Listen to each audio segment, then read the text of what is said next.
Welcome back to Nameless Seraphim Gaming. Today I want to unbox one of the expansions to Mythic Battles Pantheon from Monolith Board Games, the Manticore. I hope this will assist anyone who is considering tracking down this expansion, but I also hope it will give you a flavour of how these expansion boxes work and what to expect from them gameplay-wise. Full disclosure, I've had this box sealed since the original Kickstarter delivery. It's one of the few expansions that I've not got around to using, probably because it only contains a single, albeit large, miniature. As a result, the contents are as per version 1 of the game, but I believe I'm correct in saying that there were no updates to the Manticore during the version 1.5 update. The box confirms the full contents. There's a nice picture of the model on the outside, and I do enjoy the artwork for this game, but we're not here to stare at the box. Let's get into it.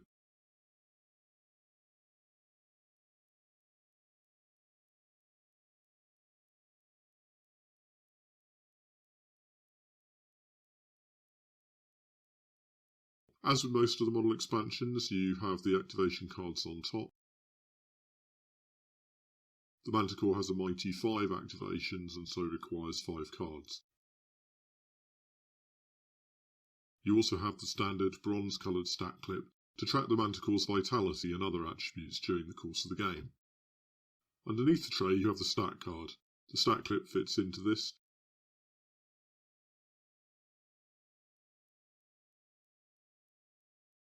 I'm obviously holding the card here in a way that you never would in game, so the clip slides around pretty freely. Monolith eventually produced little rubber inserts that fit into the holes here to keep the clip tight to the board, but to be honest, if you have the card laying down, it's reasonably unlikely that you'll move it accidentally.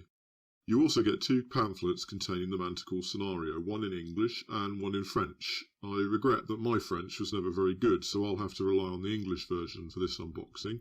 But if French is your preferred language, then you don't have to worry about tracking down a specific language version of the box, because both English and French are contained within the same box. You can see here that the only prerequisite in the Manticore scenario is Hades and either Athena or Apollo, plus any other units to make up the recruitment limit for the scenario. The scenario also uses the Labyrinth board.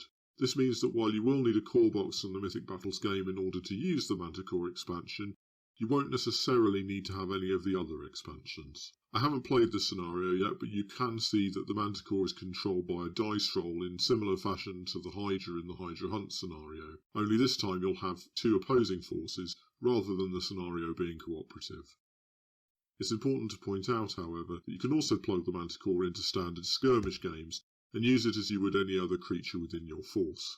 That's probably one of the biggest reasons to buy these expansions, more so than the scenarios, as having a wide selection to draft from will greatly increase the diversity and replayability of your Mythic Battles games. Different expansions in the game have different contents, so you should definitely check before you buy, but a lot are similar in that they will have 1 or more additional miniatures, some sort of scenario specifically showcasing the new miniatures, along with everything you need to fold them into the skirmish games that you play. I love this approach. It means that a lot of the expansions give you an entirely new game style to play, but without overburdening the core game rules with lots of extra things to remember.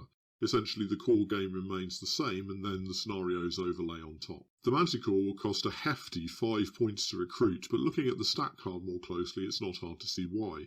Both a blocker and a mighty thrower, the Manticore gets a free extra attack at the end of its activation, against which its opponent cannot retaliate, and its Vile Presence ability will reduce the effectiveness of other units in its area, though this does include your own. But perhaps just as important is the Manticore's relatively high speed, which when combined with the ability to fly and those 5 activations is going to make him highly mobile.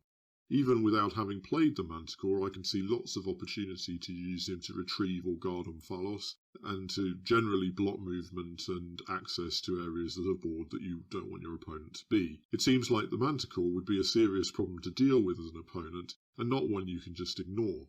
I look forward to trying him out. Let's take a look at the model itself now. I'm seeing lots of crisp details, everything is sculpted into the model, there are virtually no flat surfaces. If you're new to painting, this will allow you to get a basic result very quickly using simple techniques, such as laying down some base colours and applying washes over the top, or maybe doing some dry brushing. Being a mythical creature, it's not like anyone can say you're painting it wrong. To be honest, it's getting a high-level result that worries me, as there's so much going on with this hybrid of Scorpion and Lion, compositionally it's going to be a challenge to figure out how to tie all of those different elements together without losing the uniqueness of each individual part. But the challenge is half the fun, right? There are lots of fun little elements, the poison dripping from the tail. I love the frankly creepy facial features combined with its tongue hanging out of its mouth. He's got what I'm sure are supposed to be horns on the front of his head, but to me they evoke the antenna of a big moth. He's just such a weird collection of things and his own thing at the same time, which is exactly what you want from a Manticore. I'm not seeing many mould lines to clean up, and frankly with so much going on you could probably get away with the odd few.